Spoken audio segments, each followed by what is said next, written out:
Hello and welcome, I'm Joshua Barnes and you're watching The World Report. Let's first take a look at the top stories.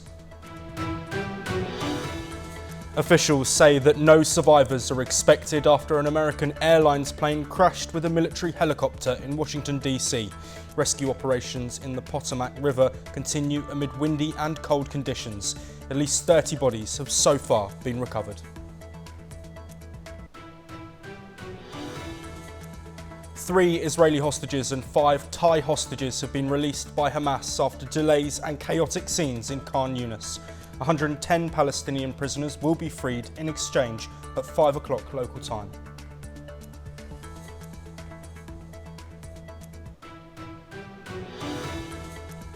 Ahmed al-Sharaa has been named as Syria's president for the transitional period before elections are held in the country. Sharaa, who led the rebel uprising against Bashar al-Assad, is the former leader of HTS, who were part of al-Qaeda until 2016. US President Donald Trump has ordered the construction of a migrant detention centre in Guantánamo Bay. He says the facility at the US naval base in Cuba will hold as many as 30,000 people.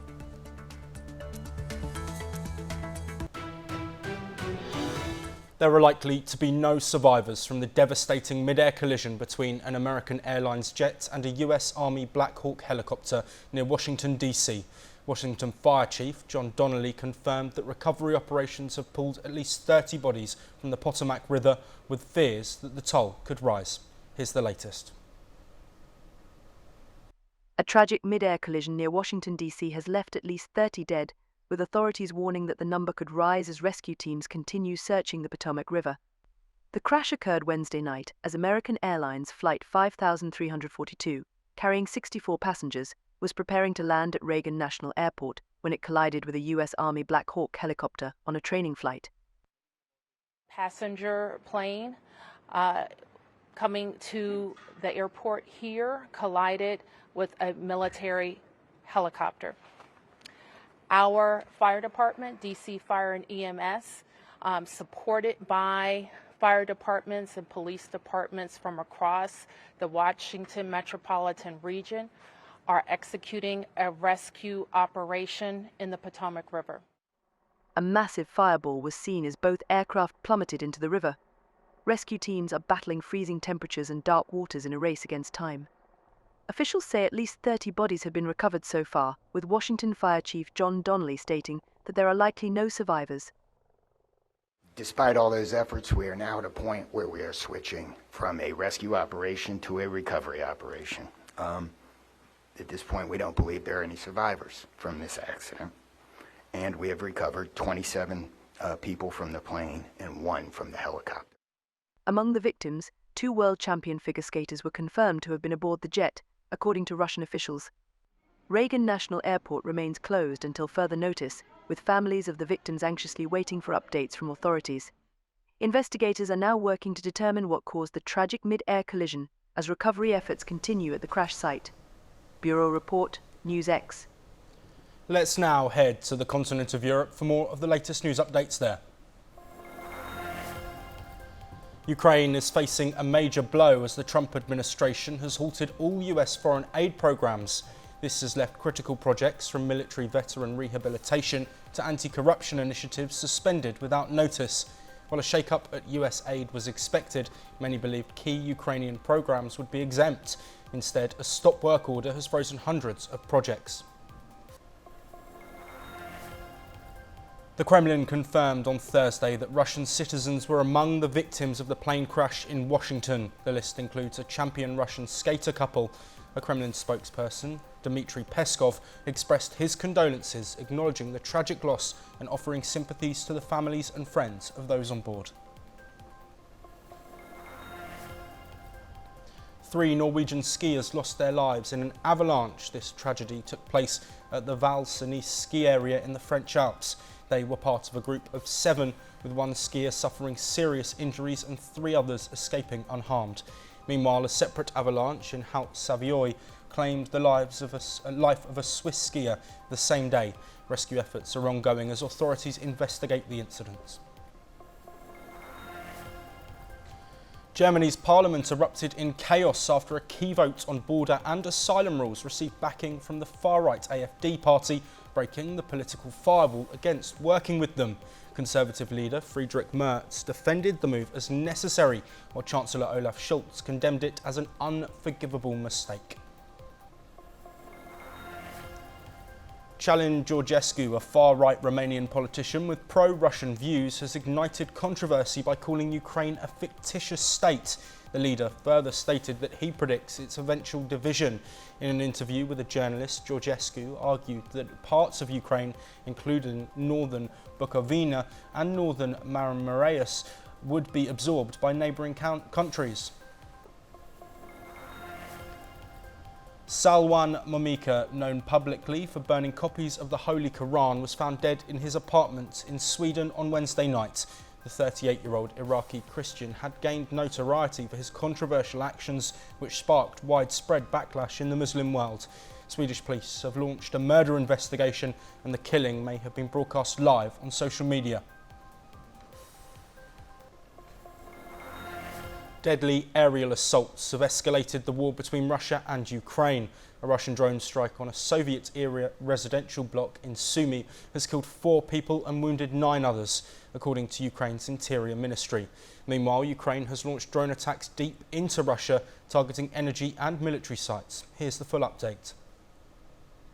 Deadly aerial assaults have escalated the war between Russia and Ukraine. A Russian drone strike on a Soviet-era residential block in Sumy of East Ukraine killed 4 people and wounded 9, Ukraine's Interior Ministry reported. Meanwhile, Ukraine launched drone attacks deep into Russia, striking energy and military sites. Russia's defense ministry said it intercepted 104 Ukrainian drones, but one hit an oil refinery in Kastovo, sparking a fire. Petrochemical giant Syria confirmed debris from a downed drone ignited the blaze, though no casualties were reported. In Russia's Belgorod region, a Ukrainian strike killed a 2-year-old child and his mother, injuring the father and sibling. Ukraine's security service also claimed responsibility for hitting an oil pumping station and missile warehouse in Tver. With long-range strikes intensifying, the war's reach continues to expand. Bureau Report, NewsX. Let's now take a look at the latest news from across the North American region. Nissan is cutting shifts at US plants and offering buyouts. The move is part of a global plan to slash 9,000 jobs. Tennessee and Mississippi factories will see reduced production. The cuts aim to boost efficiency amid financial struggles. Nissan also plans a joint venture with Honda as stocks rose 2% after the news surfaced. A jury has ruled that Louisiana officials didn't violate activist Joy Banner's free speech rights. She sought $2 million after being stopped from speaking at a public meeting. Banner accused officials of blocking corruption claims. Parish leaders argued they were maintaining order, while the case highlights tensions over industrial expansion. Banner has fought projects in Cancer Alley. A veteran's widow sues Alabama jail deputies. She says they ignored his pleas during a deadly beating. John Reed, aged 72, was attacked by his cellmate. The lawsuit alleges neglect led to his death. The accused cellmate has severe mental health issues. Lawyers call it a case of extreme prison neglect. Sharon Kinney vanished from prison in 1969. She was convicted of a murder in Mexico, while she was also accused of 2 killings in the US. Authorities now promise new answers as a press conference will reveal key details. The decades-old mystery may finally be solved. A former Hawaii jail guard pleaded guilty. He mailed 95 pounds of fireworks to the jail.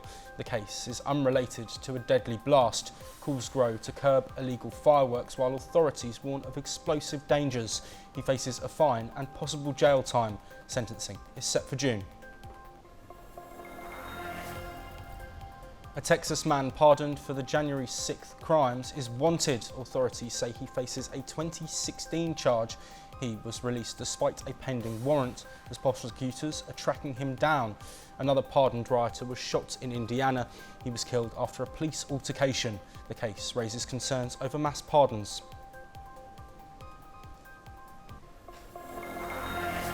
Syria has appointed Ahmed al-Sharaa as interim president after Assad's ousting. He will oversee the transition and formation of a new legislative board. With the former regime structures dissolved, Sharaa faces rebuilding Syria's governance. Let's take a look at this full report. Syria's new authorities have appointed Ahmed al-Sharaa as interim president following the ouster of Bashar al-Assad last month. Sources reported that Sharaa will lead the country through its transitional phase and oversee the formation of a legislative body. Sharaa's rise to power comes after a December 8th offensive by a rebel alliance led by Hayat Tahrir al-Sham, an Islamist group rooted in Syria's al-Qaeda branch. With the Assad-era parliament dissolved and the 2012 constitution suspended, Sharaa now faces the challenge of shaping Syria's future governance. He will also represent the country in international forums. Authorities have announced the dissolution of all military factions, security agencies, and political bodies associated with the former regime. The Syrian army has collapsed, and a new security structure is set to be established. In a speech marking the transition, Sharaa outlined his priorities. أولويات سوريا اليوم هي أولاً أن يملأ فراغ السلطة بشكل شرعي وقانوني. ثانياً أن يحافظ على السلم الأهلي من خلال السعي لتحقيق العدالة الانتقالية ومنع مظاهر الانتقام. ثالثاً أن تبنى مؤسسات الدولة وعلى رأسها العسكرية والأمنية والشرطية، فإن حفظ أمن الناس مقدم على أي اعتبار. He acknowledged the weight of responsibility, stating that Syria's reconstruction will be a long and arduous process. He even said that elections may take up to 4 years, while Western diplomats urge an inclusive transition. Bureau Report, NewsX. Let's now take a look at some stories from across the Indo-Pacific region. Dozens of refugees who arrived in Australia by boat a decade ago have been affected by the Trump administration's refugee program freeze. A 2016 deal with the Obama administration permitted the resettlement of up to 1,250 refugees in the United States, with 1,106 having been resettled. The Australian government is determined to deter boat arrivals ahead of elections. Meanwhile, Israel has urged Australia to take stronger action against rising anti-Semitism. Prime Minister Anthony Albanese affirmed his government's commitment to addressing recent attacks. New South Wales police reported 10 arrests for anti-Semitic incidents. Albanese has established a federal police task force to investigate hate crimes. Thailand's 609-kilometre high-speed railway connecting to China through Laos is now expected to begin by 2030, nearly a decade later than planned. Over one-third of the segment linking Bangkok to Nakhon Ratchasani is complete, with the full line set to be operational by 2030. The project is part of China's Belt and Road Initiative, boosting logistics and trade ties with China. China's iron ore imports are expected to fall to 99.5 million metric tonnes in January, the lowest number since June 2024. Thermal coal imports may drop 26% to 28 million tonnes, larger than past reductions. Iron ore prices remain stable at $101.55 per tonne, while thermal coal prices hit near 4-year lows. More than 70 Rohingya refugees landed in Indonesia's Aceh province, facing initial rejection from local residents. A wooden boat carrying 40 men, 32 women and 4 children arrived in Perak after negotiations allowed them to disembark. The Rohingya have long fled persecution in Myanmar, with over 2,000 arriving in Indonesia in 2023. Philippine priests accused of sexual abuse remain active in ministry, according to bishop accountability organisations, which identified 82 clergymen with allegations against them. At least 7 of these priests continue to serve in parishes despite calls for accountability. Cardinal Pablo Virgilio David announced the establishment of an office to protect minors, but concerns persist about the lack of action against the accused clergy.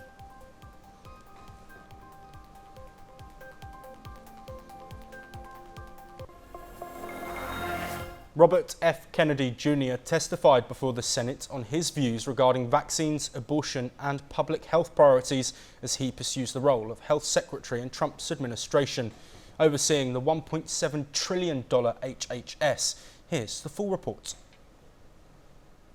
A key point during Kennedy's opening remarks and throughout the hearing was his criticism of processed foods in the US, which he said helped drive the country's obesity epidemic. Robert F. Kennedy Jr., Trump's pick for health secretary, faced tough questions about his past stance on the COVID-19 vaccine during his confirmation hearing. Kennedy, who supported abortion rights, called every abortion a tragedy when questioned by senators. On climate change, Kennedy disagreed with Trump, calling it an existential issue, while Trump has often dismissed it as a hoax. At times, Kennedy confused Medicaid and Medicare during the hearing and claimed widespread dissatisfaction with Medicaid, despite evidence to the contrary. Kennedy admitted he likely claimed Lyme disease was a militarily engineered bioweapon when questioned by Senator Bennett. When asked about his action plan, he said he'd work with the U.S. Department of Agriculture on the school lunch program and food assistance for the poor. In a letter, Caroline Kennedy urged senators to reject her cousin, Robert F. Kennedy Jr., for health secretary, calling him a predator. Despite protests during the hearing, Kennedy earned applause when he vowed to make America healthy again. Bureau Report, NewsX. Now for some updates from the world of business. US President Donald Trump has signed a legal settlement. This settlement has resulted in Facebook and Instagram owner Meta paying out roughly $25 million. Trump had sued the social media giants and its chief executive Mark Zuckerberg in 2021 following the Capitol riots and his ban on the platforms. This lawsuit was over the suspension of his accounts.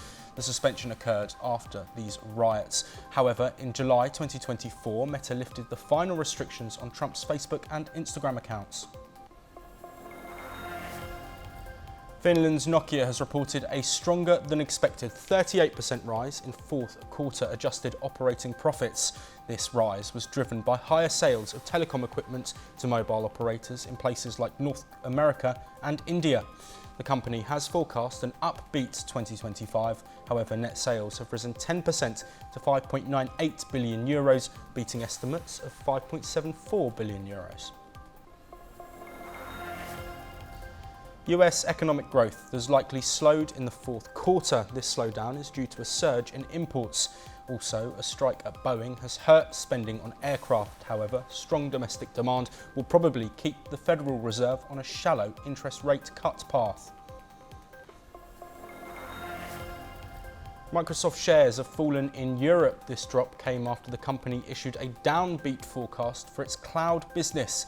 Meanwhile, Facebook parent Meta shares have risen after beating expectations. However, investors have been scrutinising the company's spending on artificial intelligence.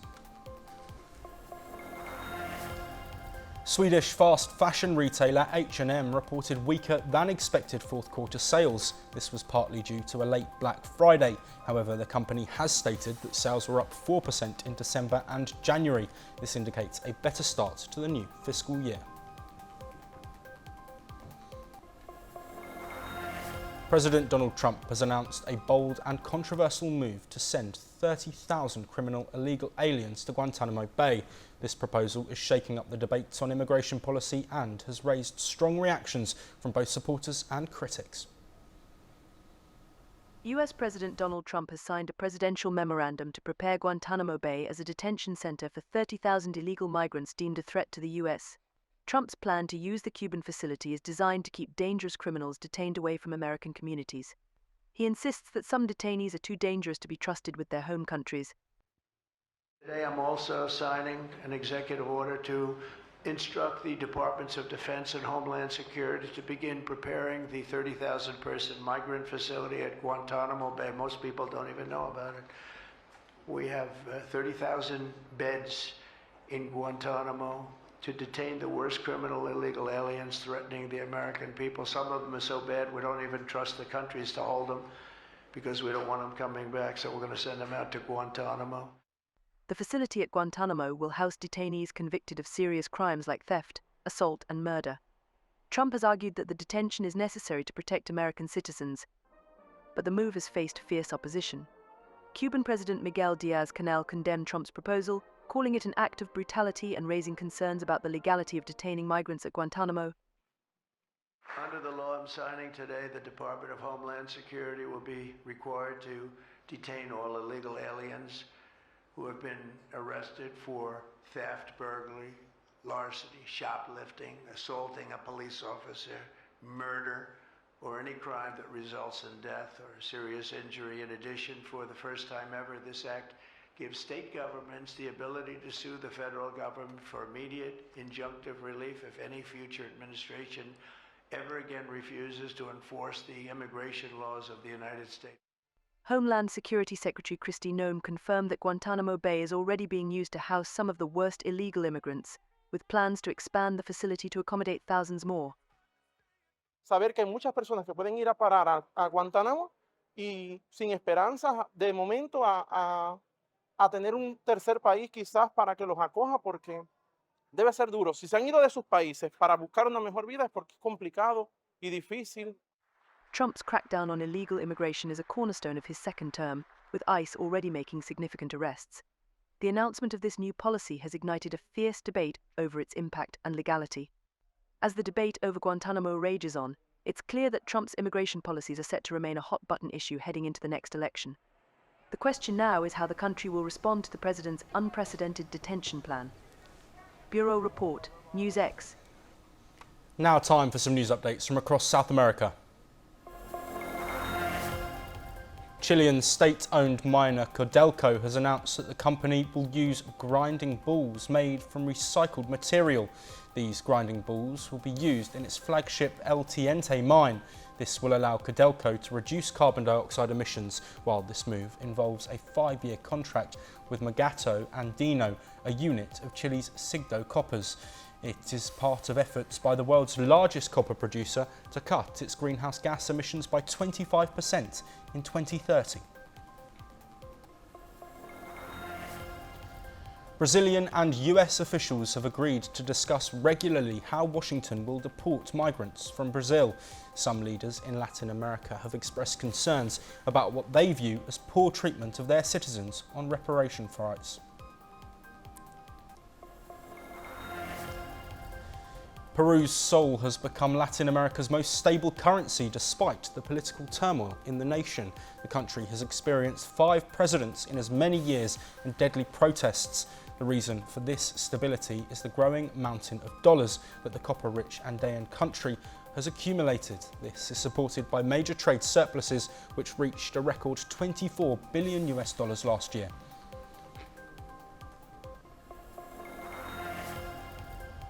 With global corn supplies set to hit decade lows later this year, Brazil's corn harvest cannot afford any setbacks. Brazilian corn stocks are particularly tight heading into the 2024-2025 season. The planting of the second corn crop, which accounts for nearly 80% of the country's corn production, has gotten off to a slow start. Dozens of boxes holding mirrors have been placed among a remote desert hill in northern Chile. This marks progress in the construction of the extremely large telescope. The telescope is planned to be one of the most capable astronomical observatories ever assembled. It is intended to search for evidence of potential life on exoplanets and to peer back in the time to study the universe's earliest stars and galaxies. Its first scientific observations are expected by the end of 2028. That is all we have time for, but we'll be back very soon with more of your latest international news.